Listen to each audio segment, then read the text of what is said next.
If you're an agent in 2022 and you're just slapping a sign on the lawn and waiting for, an agent to come through and show the property and possibly buy it, you're not really doing much, right? You're not really doing much. Marketing is serious business, especially in real estate these days. Buyers and sellers are definitely a lot more savvy, right? They're a lot more marketing savvy. So what are you doing to create demand? We find that this would be a phenomenal way to create more demand for a property, open up a new pool of buyers. That's one of the things that, as a company transacting crypto for quite a while, that did, right? So we were able to, as a brokerage, we were able to, figure out a way to transact in crypto. So, we sold a house for Bitcoin several years ago, which was interesting. And what that did was it created the demand for it. So you had, in many cases, was luxury sellers that said, we would like to advertise our property for Bitcoin.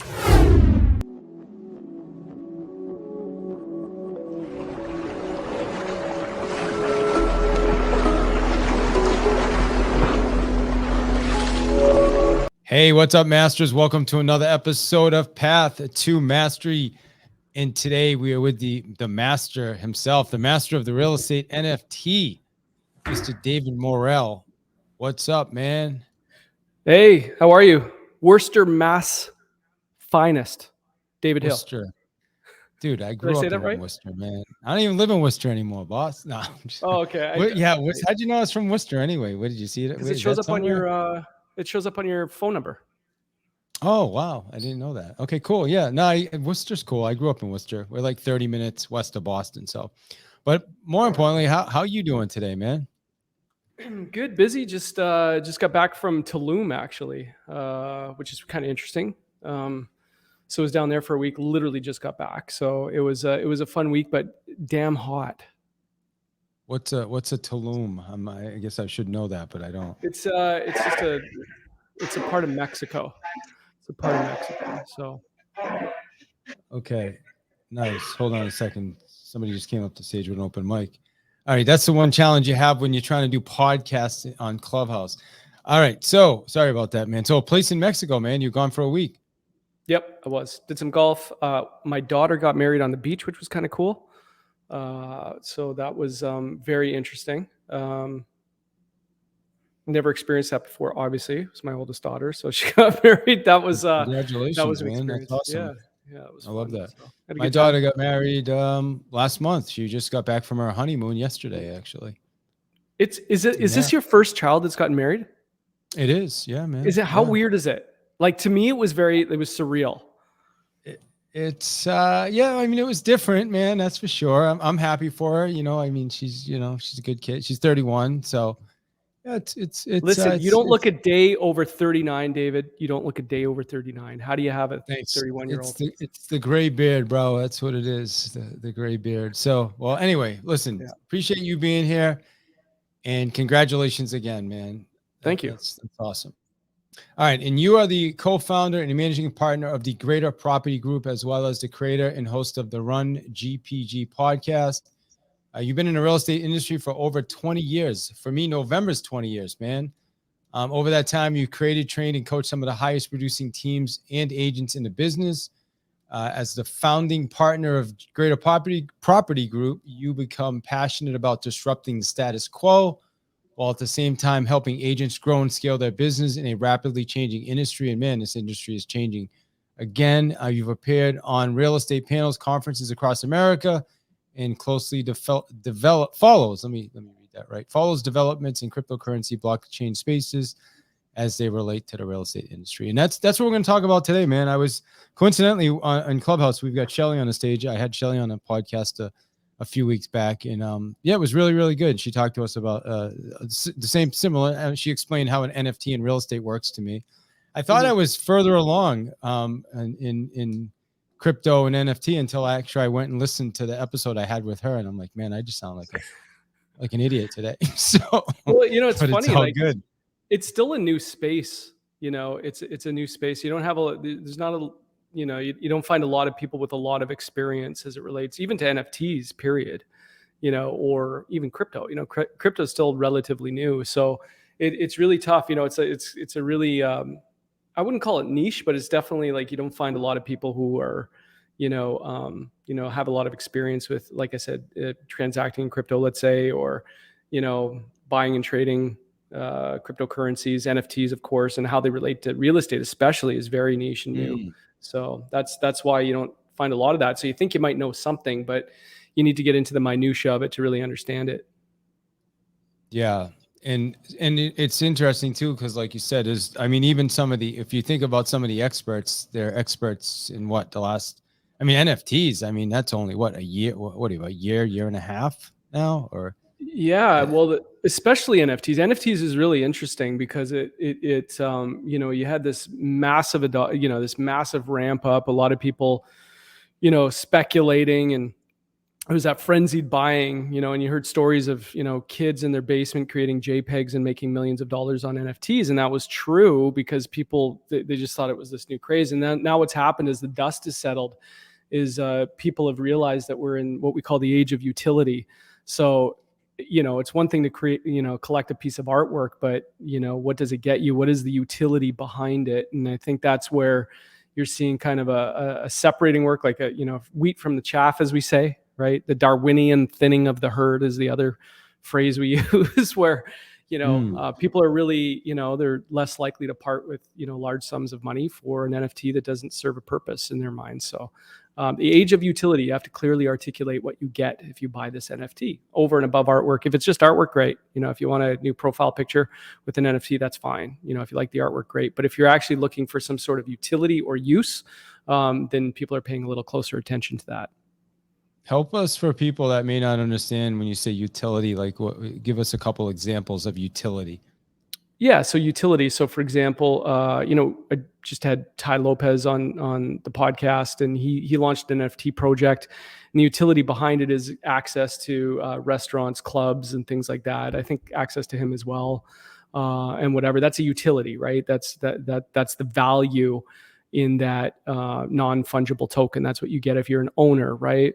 We have a fairly ambitious NFT project that we're working on as well. It's real estate related. So we have a national brokerage in Canada. Actually, it's really, what's really interesting about this one is we get a lot of developers and companies and things like that want to advertise to our national website that they have this project, and we get them from all over the world, actually. So South America, we had one in the Philippines, a new development project. We had, Brazil, from all over the place. And of course, it's one thing to put it on a website to advertise it, but what we decided to do is create an NFT project where we would take the brokerage, another marketing pillar of the brokerage, or any type of real estate really, and put it into the metaverse, right? And now you could advertise in real life properties, IRL properties, like actual listings inside the metaverse. That's one of the utilities behind it. And, we create exclusive access to, off-market properties and maybe development projects from around the world with, by holding that NFT.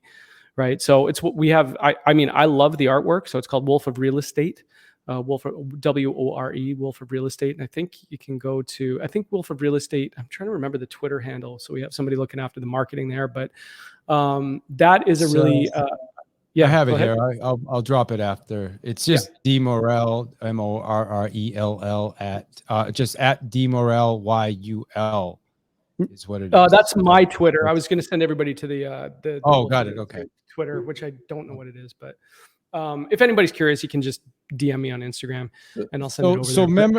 So when I think about utility, what I'm thinking about it is like membership, right? Like you're part of a membership. You have access, right?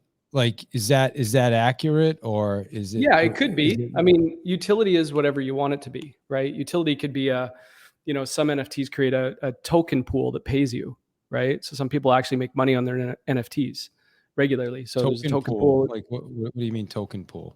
Well, let's say they have, some NFTs create income. So they generate tokens, right? And they create a pool, and the holders, they distribute the tokens to the holders, right? So some NFT projects do that, right? So it's a way of creating residual income, some of them, right? But it's such a new space that some of these are considered securities, some aren't, depending on what you're doing, right? So that's kind of the dance that a lot of these guys are That's the thing. How do we define our project? If there is a utility pool, is it something that is considered security? If so, do we meet the regulations and all that type of stuff? So utility is what you make it. Utility could be, yeah, I mean, you could create an NFT and say, I've got the David Hill NFT, and then the utility behind this is access to one-on-one coaching with me once a month or every week or something like that. So that could be your utility for the David Hill NFT, right?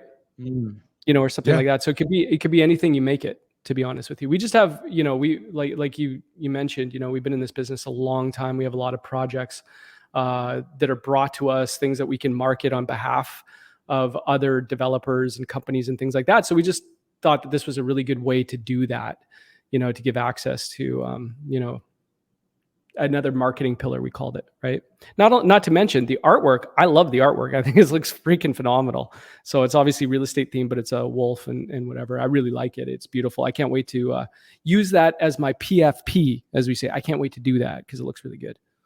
So let me ask you this then. So to help me understand it and maybe some others. So you mentioned earlier, like having access to some maybe off-market properties. If you're part of this, you could. So what would be the difference between, like, I could give people access to off-market properties through my website if I wanted to, Sure. right?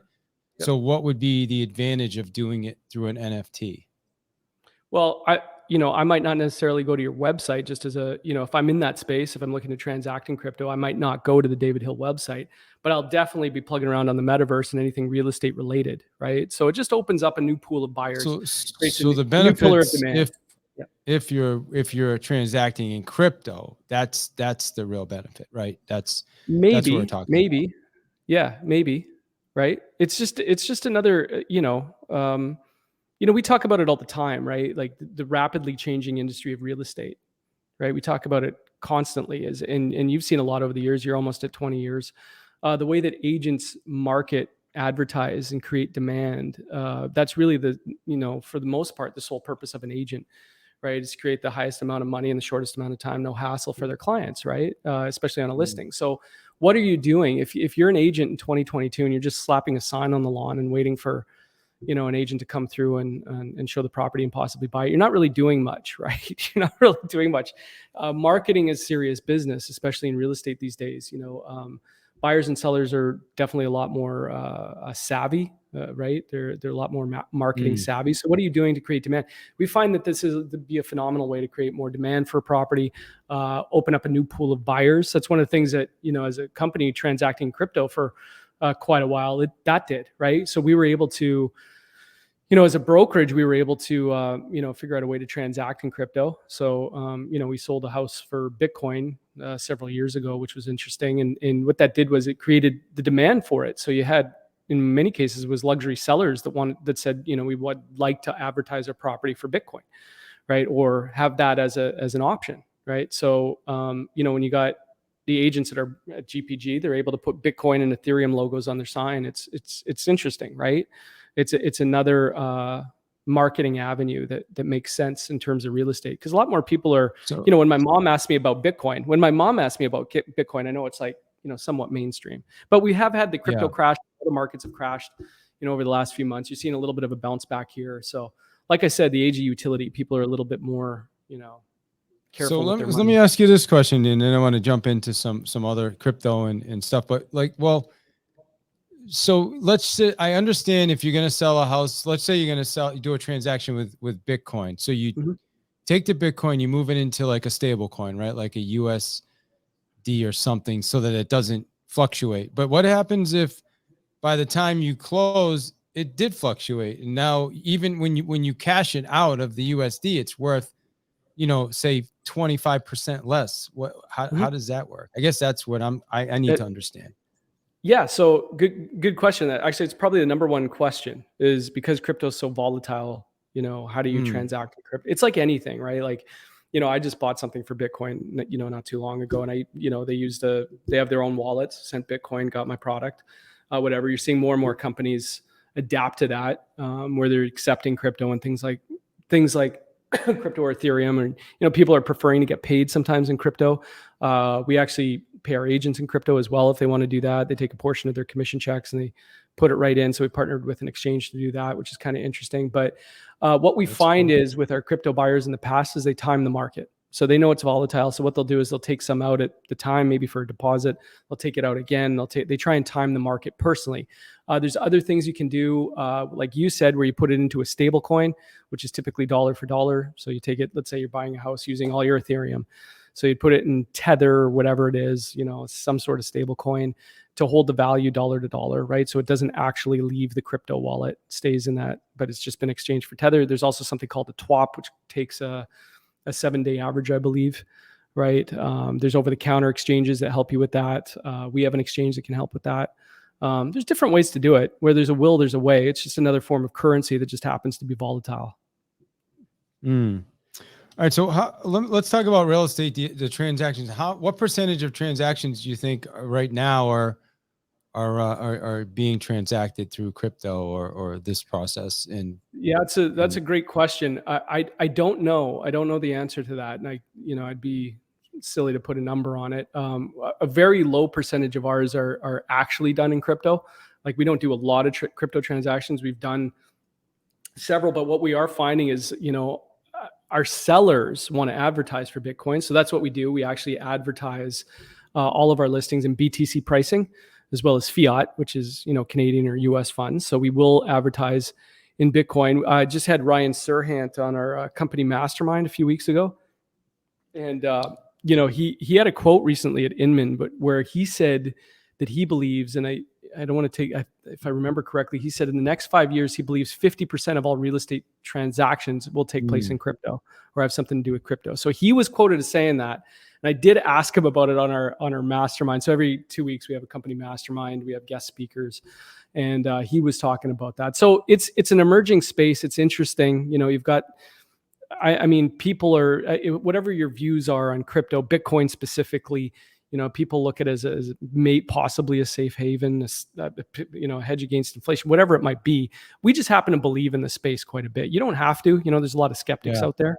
I'll tell you one thing though, if we find a way for it to benefit, first of all, our clients, and secondly, our agents, we're going to do it. And right now we feel that it's a benefit for both agents and clients. So that's why we use it. If it becomes worthless and no use case or anything else like that, we wouldn't use it. But right now we find it to be beneficial for both agents and clients. That's why we're involved in it.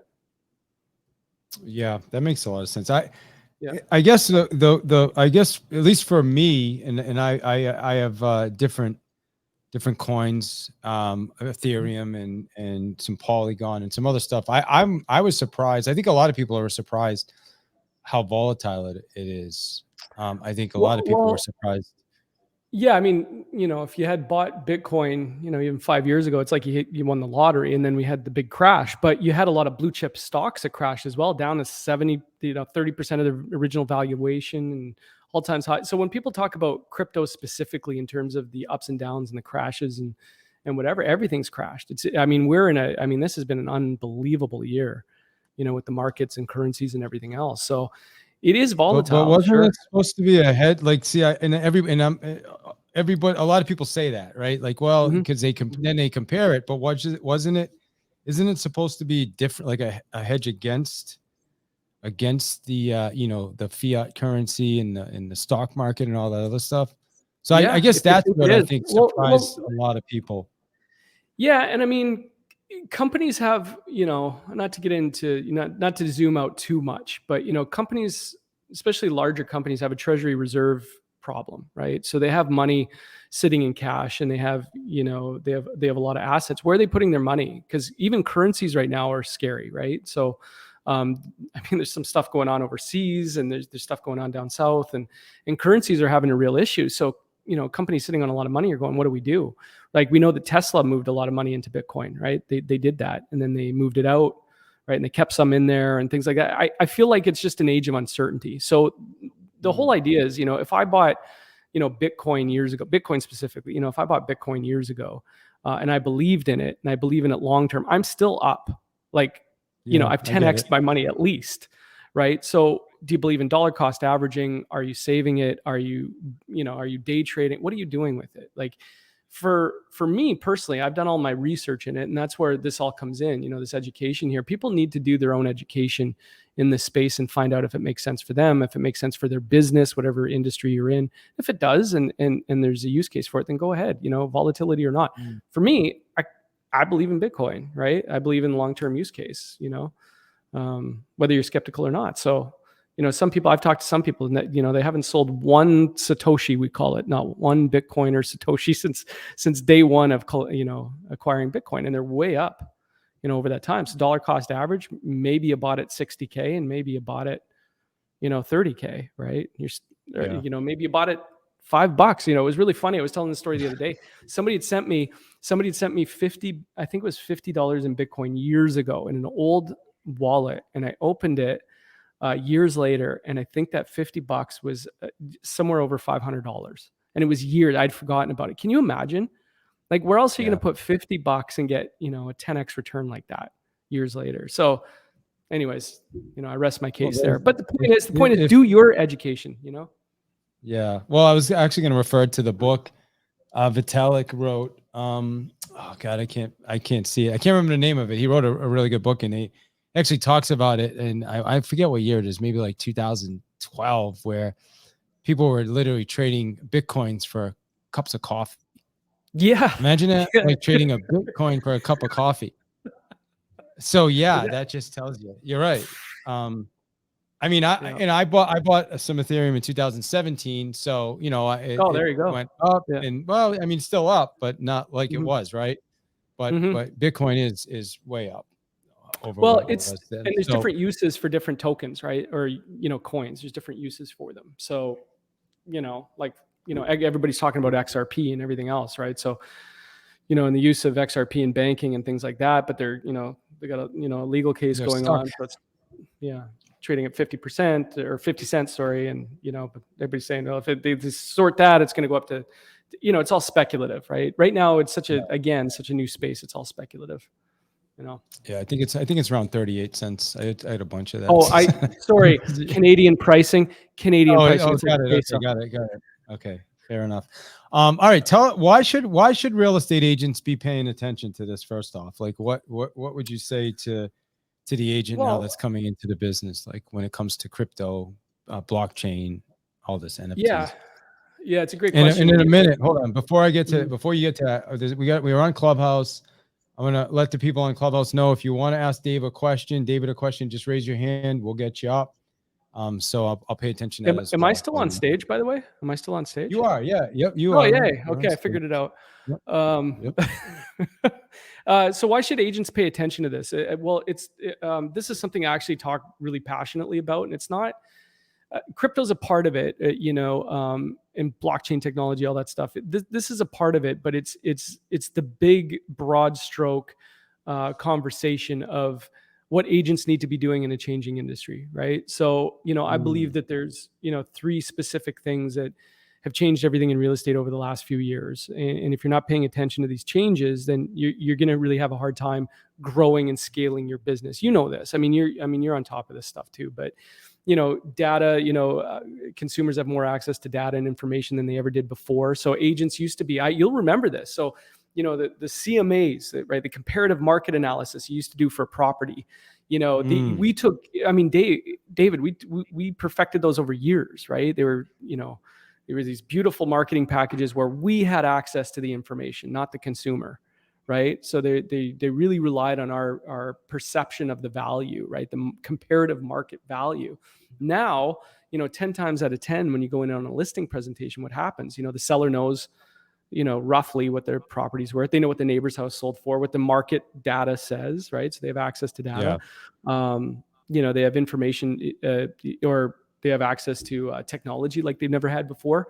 So lead gen sites, all these different all social media, right, where they can see what's happening, right? And then the big one, the one that we talk about is culture, or what we call hacking culture, right? The shopping behaviors of consumers has changed a lot, right? Where they go to shop for properties, where they go to, think about selling their house, how they connect with an agent, a team, a brokerage, whatever it is, that's all changed, right, in the last few years. So that's why there's been a heavy emphasis, you talk to agents on Clubhouse and other places, but there's a heavy emphasis on personal branding, getting clients to know, like, and trust you, and all this type of thing. So the industry is really changing, but the big change is how consumers are buying and selling, right? And so we talk about, 4 specific things that our brokerage does. Every brokerage has their own value propositions, but we create an overflow of business and leads. So we do a lot of online lead gen. Number 2 is we're very heavy on unique selling propositions. So that's where the crypto and Bitcoin, offer comes in, right? So, right, that's where it comes in, is the USP. So yeah. So what is your USP, and how does it relate to marketing? Again, how does it benefit your clients, right? Well, if it benefits your clients, right, and you're able to talk about that, right, then it's going to benefit you as an agent, right? So every waking moment myself and my partner Nathan have is thinking about ways to help agents make more money and keep more money. That's all we think about, right? So if we can find a way to do that, which is, incorporating crypto and offers related to that into the business, we're going to do it, So why should agents pay attention to it? Because consumers are, right? Consumers are. If you look at the top trending searches as it relates to real estate over the past year, I believe that, in the top 10, I think 3 or 4 of them related to crypto and real estate, NFTs and real estate, right? So the consumers are searching for this stuff. They want to know how it relates to either the home they're buying, or maybe the home they're purchasing. And like I said, more consumers are becoming crypto savvy. So they're sitting on maybe reserves of crypto, or if it's their Bitcoin's appreciated over the years, or they're looking for a company that understands it. So that's kind of, again, just a general discussion on that. And then of course, number 3 is, branding and marketing. We think that's important. We think that's super important. And then number 4, of course, is training, coaching, mentorship as it relates to this stuff. So that's why we pay attention to this stuff as it relates to our agent. And then we train and coach it. We bring in guest speakers, as you know, and things like that, and talk about it. So we're just trying to stay ahead of the curve, right? But the culture is the big one. How people shop, how they pick an agent, that's really changed. And if you don't know what that is, or how to get the attention of a consumer, then I think you're going to be in trouble. Like I said, if you just slap a sign on the lawn and wait for somebody to show up and buy it, you might, I don't think you're doing your job really. I agree with that. I just had a really big takeaway, man. And well, there's 2. One is, I had Dean Jackson on the show a couple of weeks ago, and he had talked about, culture changing, where there are actually a lot of people now who would prefer not to put their homes on the market, which is why the open door and some of those other models are starting to become so popular, because people are like, you know what, I'll just pay extra to not have to deal with showings or people coming through my house, and which is interesting. So what you were saying about hacking cultures kind of reminded me of that interview with Dean. And then my big takeaway, this is even bigger, because one of the things that we teach our agents is we need to show up with options. Like when we show up, I want to like I can show up, I can put your house in MLS, I can provide a cash offer if you want to go that way. I can get you a lease purchase if you want to keep the house and lease it, or we have an off-market buyer pool. In my opinion, having this option of crypto is just another tool in the tool belt. So someone doesn't have to go anywhere else. I mean, most people aren't even going to do it, at least not now, right? But having the tool, that's my takeaway right there. Having that tool available is so powerful. You. Well, and you nailed it. Like, you get it, right? You've been in this business a long time. Every agent needs to be like Batman, right? That utility belt where they pull out what they need when they need it. And that's the power of unique selling propositions and having those offers. Like you said, not every client is going to want to, advertise their home for Bitcoin, right? But they might want access to off-market properties. Fantastic USP, incredible USP. I mean, that's fantastic. So you're thinking like a marketer, right? So yes, it's one thing to, create a personal brand and get people to know, like, and trust you, and do those posts on TikTok and Instagram and everything else. But what's your marketing say? Like, what do I get if I pick up the phone and call you? And agents have to be able to clearly articulate that, right? And then they have to be able to adapt. So you're sitting there at a listing presentation, you're sitting there with a buyer and a buyer presentation. What is the offer, the unique selling proposition that's going to want them to work with you, where they can't go anywhere else? They need your services. So we need to think like that as agents. And that's, again, that's changing, right? When I'm shopping for anything, I'm thinking, what do I get if I go to this car dealership? What do I get if I call this insurance company? So USPs are important. Critical, man. Mm-hmm. Hey, we've got Shelly. Shelly's on the stage. She was on the show a few weeks ago. She actually is very involved with this within the EXP brokerage. I don't know if Shelly, do you have any question? Are you there? Do you have a question for David that you want to throw out there? Or I'm sure she could probably formulate a pretty. Can she hear me? Hey, Shelly. Yeah, I've been quiet listening. Oh. I've been enjoying the conversation myself. So, today's your stage, David. So I don't want to butt in too much. Well, no. Listen, do you have a question that I didn't ask? Maybe, you're definitely, you've got more experience in this space than I do, more knowledgeable about it. So anything that I should have asked? No, you did great with the questions. I'm in there with David on everything he was discussing as far as, from my position as being a managing broker here in Colorado is sounds like we may be losing Shelly. Oh, there she is. There she is. Am I here? Yeah. I'm sorry. With the education, the information that the agents need to be able to conduct business using cryptocurrency. I myself have closed a couple of crypto transactions now, and helping to set up those processes so that the agents can adequately answer questions of buyers and sellers. It is very important working with a title company that's actually able to complete these transactions. And then, like David said, the marketing materials, being able to make yourself searchable so that buyers or sellers that are wanting to use these forms of payment are able to find you and work with you as well. Yeah, I love that, Shelly. And actually, Shelly, she's actually making a good point, and actually something we should probably mention is know the rules. As a managing broker, obviously you got to be within the rules of what's allowed. So if it's a title company or if lawyers are holding the funds, make sure everybody's informed. I know some brokerages don't allow it, right? Like they will not touch crypto. They won't allow their agents to advertise for it. We know this. In some of our marketplaces. Yeah, well, that's, yeah. It's lack of education, understanding that they do that. Same with the title companies. And so, I think both of us are big advocates in educating those people so that they're more aware of the options, how to conduct business that way. And you're absolutely right. And I've had many people tell me, oh, she's lying, she can't do it. And I say, no, just because you can't do it doesn't mean I'm not doing it. That's a good point. Yeah. Because we did take that, and not only that, but I have a title company not only that can conduct it, but can underwrite it for insurance as well. You just have to have people with you that are willing to be these innovators as well. I love it. So I'm gonna go. So what I'm doing is I'm gonna become I'm gonna add that as one of the additional tools in my tool belt USP. And then when somebody's like, I'm interested, I'm just gonna call Shelly. Say, Shelly, I need help with this, right? Literally, that's all. That's where you start, right? Figure it out. But once you get to where David and I are, whether it's a buyer or a seller, I can work with any fiat or crypto. Every listing I take is a crypto optional listing because I've got the title company backing me that can make it happen, whether they want cash or crypto in the end.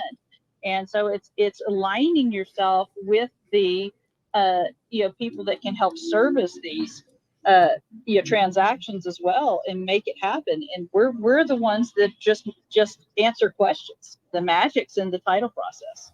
Yeah, well, appreciate you, Shelly, popping in. Thank you for hanging out. And so David, I'm going to toss it back to you, man. Anything? Trying to think, what other questions do you think I should have asked you that maybe I didn't ask that relating to this space? Well, that's a good question. Asking what question should you have asked me? I don't know. I just want to reemphasize, Shelly brought it up, I brought it up earlier, is just to educate yourself, understand the space, right? Understand what it is, how blockchain technology might relate to real estate, understand, cryptocurrencies as they relate to real estate, really educate yourself. Again, people have been pretty skeptical as a whole. So if you are conducting business in this and you think it's of value to you and your clients, and understand and be able to answer the questions, especially the general consumer. I think that's really, really important. So it's one thing to be able to offer it as a unique selling proposition, but then to answer the questions: how does this work? How do we do it? And all that type of stuff. Are you using exchanges, TWAPs, stable coins? What are you doing? Right. And then if you can incorporate that into your marketing, then great. You should be doing it. I think again, we're talking specifically about crypto and blockchain as it relates to real estate, but it is the overreaching, conversation that agents need to pay attention to their marketing in 2022 and beyond. What are they doing to differentiate themselves? Eventually, as we said, our friend Sirhan said, 50% of all transactions within 5 years will be conducted in crypto. If that's the case, what are you doing right now? Right. So again, rapidly changing industry. We believe that fewer and fewer agents, teams, and brokerages are going to be doing the lion's share of the transaction. And that's because they can articulate what's in it for me when somebody picks up the phone and calls them. So I think that's a key takeaway. Again, our real estate, we're not going to get into it. Obviously we don't have time, but Wolf of Real Estate, I'm trying the Twitter, go there, because we're going to be educating everybody in there for the next few weeks here in a really heavy way. We're going to be doing some webinars and some other stuff. So if you want to jump on those at any time, just again, you can DM me on, I think Instagram would be the best way, and then I can send you there. I can't remember the handle. I apologize. Yeah. So on Instagram, what's your handle on Instagram? So it's new. Yeah. It's the Greater David, at the Greater David, as in Greater Property Group, Greater Good, not okay.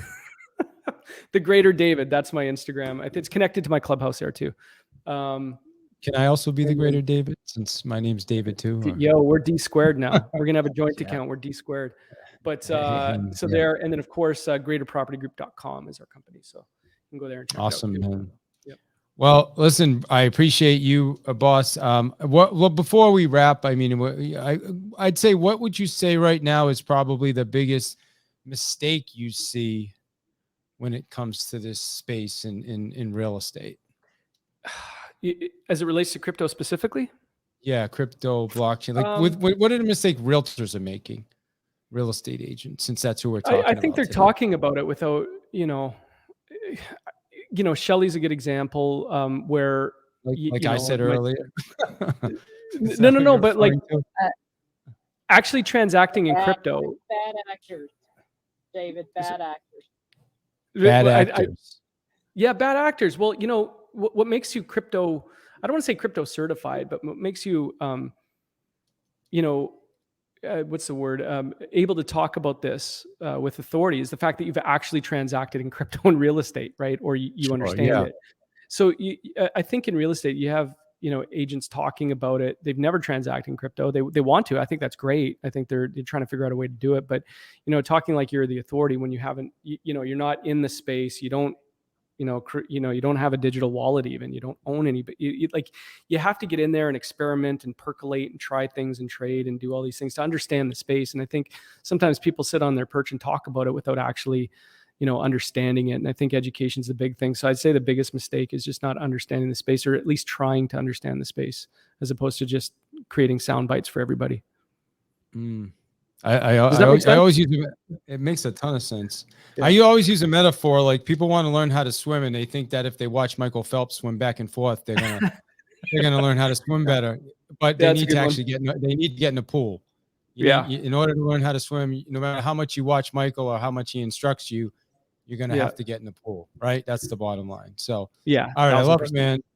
Yeah. All right, well, listen, final question, man. Just first, I appreciate you, and we'll have to do this again, because I want to talk to you about podcasting, man. Both of us. Oh, we didn't even talk about podcasting. I'm super passionate about it. I'm super passionate about podcasting. How many episodes do you guys have now? How many episodes have you put out so far? I think we're around 70. I think. So, okay, awesome. 70. And you just got friggin' Dane on, man. I forgot about Dane. I listened to him on your show, and then I really reached out to him. He's like, "Oh man, sorry, I'm too busy now." I'm like, David Morrell. He followed up better than I did. Well, we did. Listen, I got some good ones coming up, David.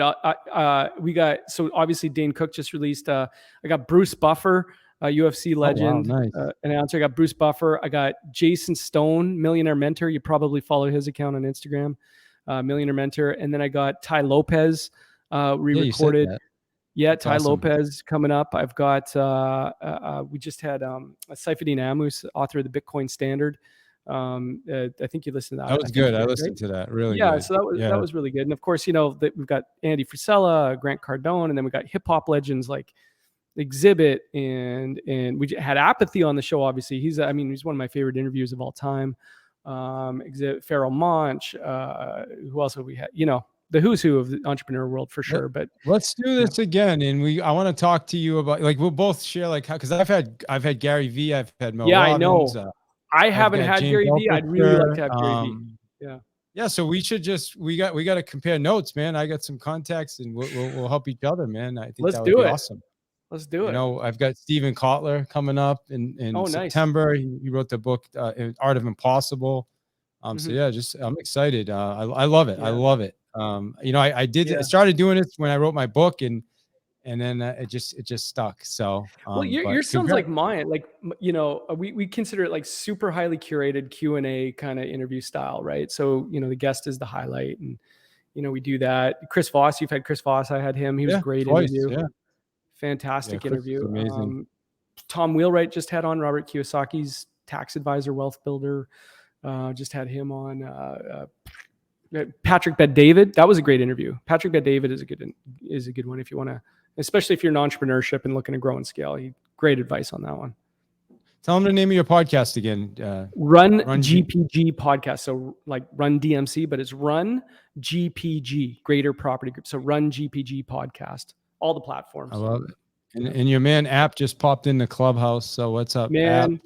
My favorite interview of all time. Show Apathy some love. He's my partner in Connecticut now, so guy's killing it. He's next door to me, man. I'm in Massachusetts. Oh, you need to go visit that guy. App and I were supposed to have lunch, and we just never never made it happen, but we will. You need to go have lunch with it. He's a high energy. There's a deli. There's a Rain's Deli. It's called.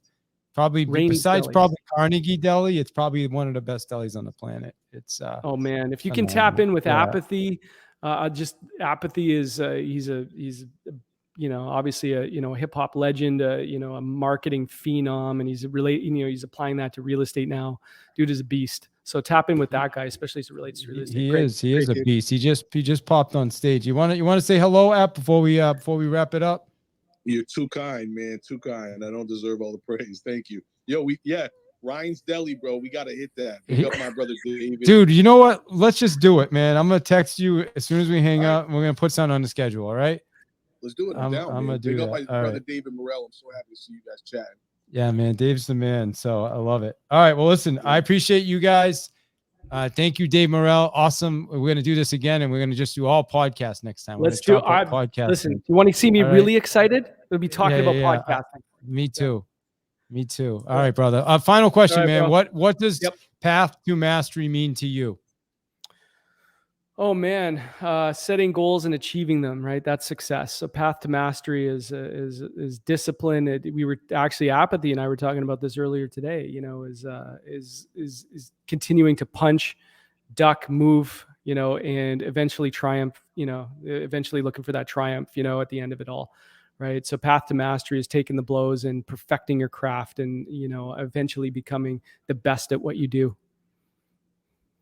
Yes, sir. One day at a time, brother. I love it. All right. Peace. By the way, you guys can check out David Morrell, the Run GPG podcast. Also, we'll be on Path to Mastery. Everybody on Clubhouse, we appreciate you guys hanging out. Shelly, thank you. App, thank you. Everybody else, and Mr. Morrell, appreciate you, sir. Appreciate you too.